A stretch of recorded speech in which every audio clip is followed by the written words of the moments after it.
a few people have asked me about, how was it on Friday and Monday, and the answer, I think, what I saw as chairman of the festival, is that the place was much quieter. I think people were adjusting to what I don't think they thought the outcome would necessarily have been. That there has been a degree of uncertainty, obviously, since then. But then, on the other hand, have I seen deals being done on the last 4 or 5 days? Yes, I have.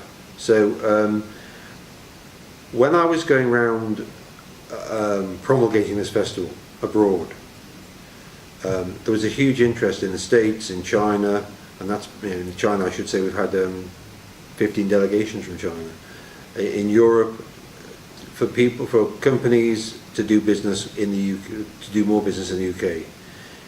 We were regarded as having a very settled economy, a very strong economy, an economy where people wanted to do more business. And has that changed? Actually, it hasn't changed. I think, yes, there is economic uncertainty, but has there been interest in doing more business? Yes. So what have people been talking about? The need for clarity as soon as possible about what the implications are for our trading arrangements in the future with Europe. I think leadership around all of that from the government and from the business community, and clearly there are issues of leadership to be resolved at a political level. After that, though, I think business does want to get involved in helping shape what those trade agreements are. The potential effect of the markets continuing to be in turmoil, or the pound, but again, as we're speaking today on the final Friday of the festival, it looks like at the moment the pound has not just stabilised but has begun to rise somewhat. It looks like I think the market is actually now higher than the day it was before the Brexit vote. But nevertheless, people do want clarity out of that. I think the other thing that businesses are saying is this whole issue having such an effect on the currency market is difficult, particularly if you're going into exporting for the first time. It clearly has a beneficial effect on some businesses, but others are very concerned about that.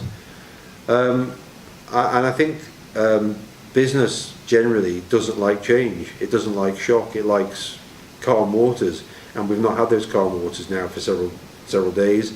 As I say, I'm hoping just that things are settling down. I'm hoping we're going to see a more settled picture emerge as we understand what the leadership of the government is, the Prime Minister, and how he or she carries forward those negotiations into the early autumn. The other thing that has come across to me loud and clear is, let's not have months and months of negotiations. Let's get to a position where we understand what the trade agreements are, what the position is about all the things that go with trade agreements, so that we can move forward with confidence. The reports I'm getting from the teams are, we've had well over 100 countries here from across the globe. In fact, from some very far places away, from Russia, from Mongolia, Afghanistan. We've had from New Zealand. Most of Europe's been here, which we might come back to later to talk about.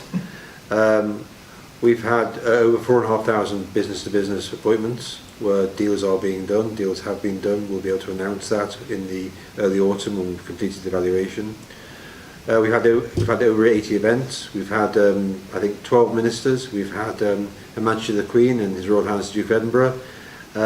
We've had some great personalities in our Blue Skies events, people like F.W. de Klerk, Martin Sorrell, Andy Palmer, who's from Aston Martin, Sir Terry Leahy, Sajid Javid. So yeah, it's been a really, really busy and very active 3 weeks. And of course, perhaps the last thing to say is we've had well over 26,000 delegates now. Well, in the 14 festival, which just over 2 years ago, one of the results of that festival that I was actually most pleased about was that 6,500 companies who weren't exporting before started on the export journey. Virtually all of them, perhaps not all of them, but virtually all of them were SMEs. In a number of cases, very micro businesses as well. So I think there is a big jump to be taken sometimes as companies move from their product or their development plan in this country to perhaps looking abroad. And I watched, again in 14, numbers of SMEs signing deals. I saw a business in Manchester that produces non-monosodium glutamate sauces for Chinese food. 2 young female entrepreneurs selling their product to El Corte Inglés in Spain. Now their product is on sale throughout Spain. The business has, I think, more than trebled, and they're doing other deals with other European countries.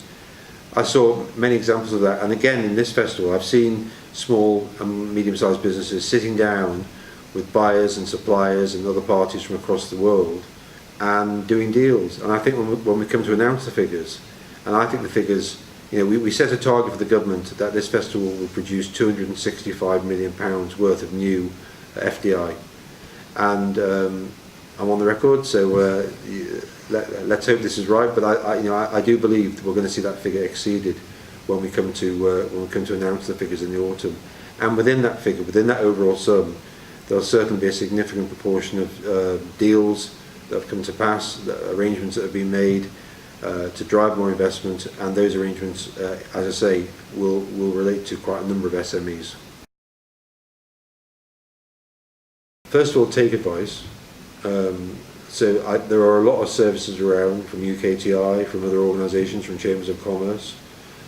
So I think the country has systems in place which can give advice to SMEs.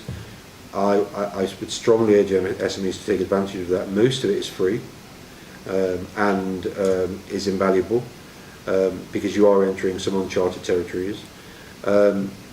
I think you can learn from others, learn from sort of peers who've been down that route.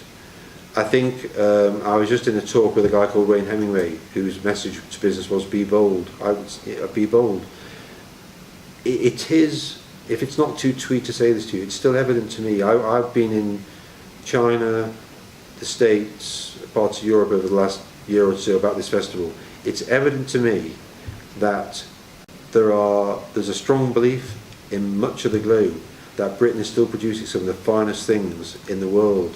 If you're an SME with a particular niche product or a particular opportunity or whatever it is, I think you'll find the rest of the world, or some of the rest of the world may well be interested in you. It's a way of expanding your business beyond what is in global terms, we're a 70 million economy in a 7 billion world.